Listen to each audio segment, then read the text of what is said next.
Bonjour frères et sœurs, c'est une joie encore pour moi de vous retrouver en ce jour pour partager ensemble les textes que l'Église met à notre méditation.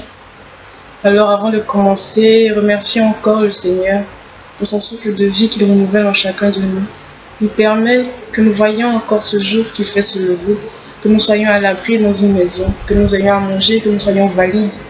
Et pour ça, Dieu de gloire et de bonté, nous voulons te rendre grâce, nous voulons t'élever, t'exalter et te dire mille fois merci pour tous tes bienfaits dans nos vies. Aujourd'hui, la première lecture tirée du livre de la Genèse nous conte l'histoire de Joseph. Joseph qui était fils de Jacob. Jacob avait plusieurs fils et Joseph était le plus jeune et il était le préféré de Jacob parce qu'il l'avait eu dans sa vieillesse. Du coup, il lui faisait plusieurs privilèges. Il lui avait offert une tunique de luxe et tout. Et donc, ses autres frères, ses grands frères étaient jaloux parce qu'il était le préféré de leur père.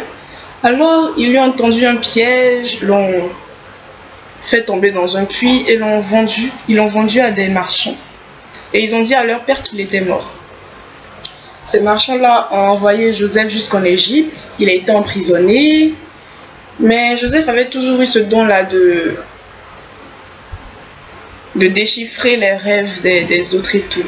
Et donc à un moment, le pharaon a eu 2 rêves et Joseph a pu les déchiffrer pour lui. Et du coup, il fut nommé ministre et tout. Et dans le texte, on voit qu'au moment de la famine, il avait les pleins pouvoirs. Voilà. Il avait les pleins pouvoirs, c'est lui qui gérait le blé et tout, et qui le partageait. Alors, ici, ses frères viennent en Égypte parce que la famine a touché leur clan également et qu'ils ont besoin de blé. Et là, c'est Joseph, voilà, c'est Joseph qui gère et tout. Mais ses frères ne le reconnaissent pas, mais lui, il les reconnaît.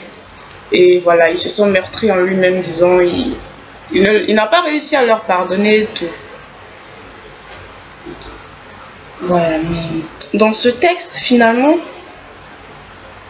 ce que moi je retiens, c'est que celui qui était haï, celui que tous haïssaient et que tous voulaient tuer, voilà, dans la personne de Joseph, eh bien, Dieu l'a protégé. Dieu l'a protégé et il l'a élevé là où il est arrivé, voilà. Il est devenu ministre de Pharaon.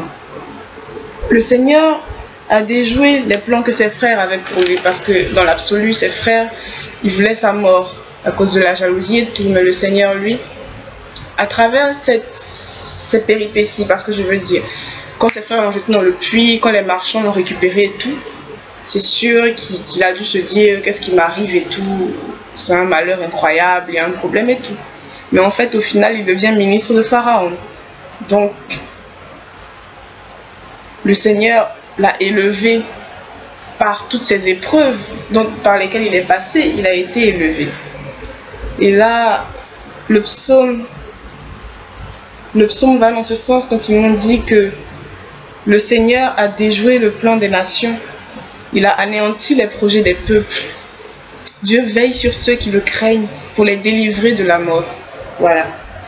C'est ce que ce texte du livre de la Genèse nous dit. Que Dieu est toujours là.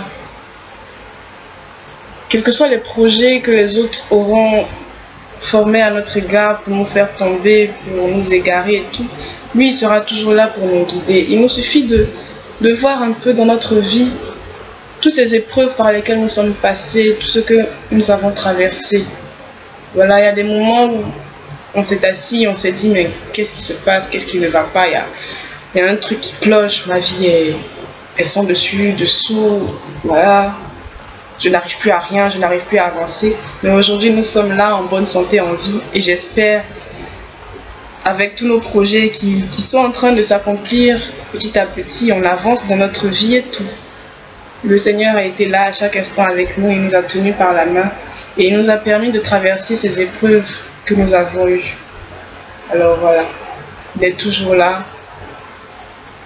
Est-ce qu'on peut encore douter de sa présence dans nos vies?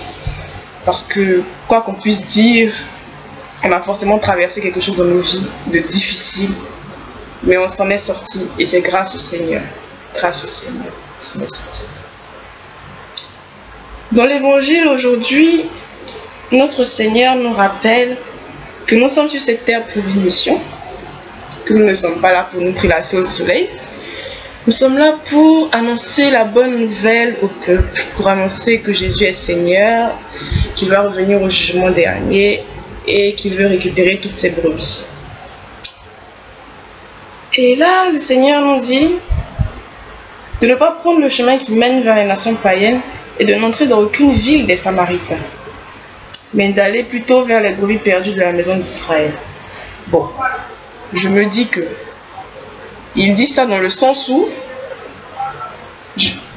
aller d'abord vers les brebis égarées de la maison d'Israël et ensuite nous irons vers les nations païennes et les Samaritains, parce que lui-même il a dit il n'est pas venu pour les bien portants, il est venu pour les malades. Alors ça ne servira à rien de se cantonner juste aux brebis égarées de la maison d'Israël. Non, il faut aussi aller vers les nations païennes et les Samaritains, mais juste, disons, commencer par le plus facile, par ceux qui sont déjà plus proches de nous, voilà, et ensuite aller vers ceux qui sont un peu plus loin. Mais il faut ramener toutes les brebis à la bergerie, c'est ça notre but. Il faut ramener tout le monde à la maison du Seigneur.